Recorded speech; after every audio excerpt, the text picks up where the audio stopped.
Hey guys, Dr. Tim Pavlak here. I am the owner of Physio Orthopedics and Performance, located in Cuyahoga Falls. We're inside of Cuyahoga Falls CrossFit, going over some self-mobilization. This is DPTRX, a video blog dedicated to giving you the tools of mobility to keep you healthy, wealthy, and wise, and away from my clinic. But if you need to, I'm over here. Trigger point dry needling is our specialty, and athletes are who we deal with. Anyone from runners to CrossFit athletes. Today we're looking at hamstring mobility. A lot of people say, oh, I stretch my hamstrings, which is great, good for you. Bad negative part is that there's no research that backs up stretching with injury prevention. Part of it is because a lot of times when you're stretching, you're actually working healthy muscle.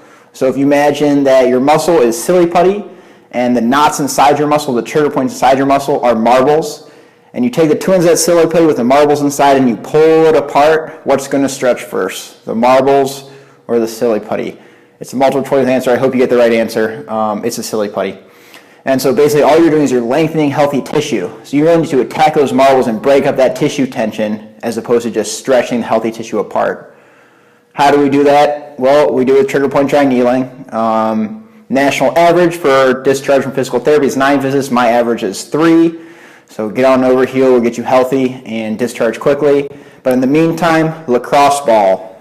Easy for on the road and for mobility as far as like injury prevention and self-mobilization. A lot of people use like a foam roller, but they have trouble with that because they can't really get in deep enough, put enough pressure and scrape your quads and low back, but trouble to do that with the hamstring and really get in there and work out the tissue tension.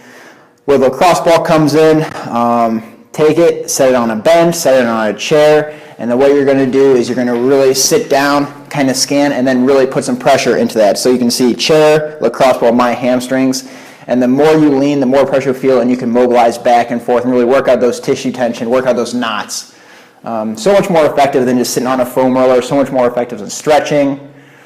So that's your DPTRX for the day. Not too tough. A great place to start. I've seen a lot of hamstring patients lately. As far as from tendinosis to pulls to just lack of mobility, inability to hit an effective squat and effective deadlift due to hamstring length. So Dr. Pavlak here. Hopefully we'll see you soon.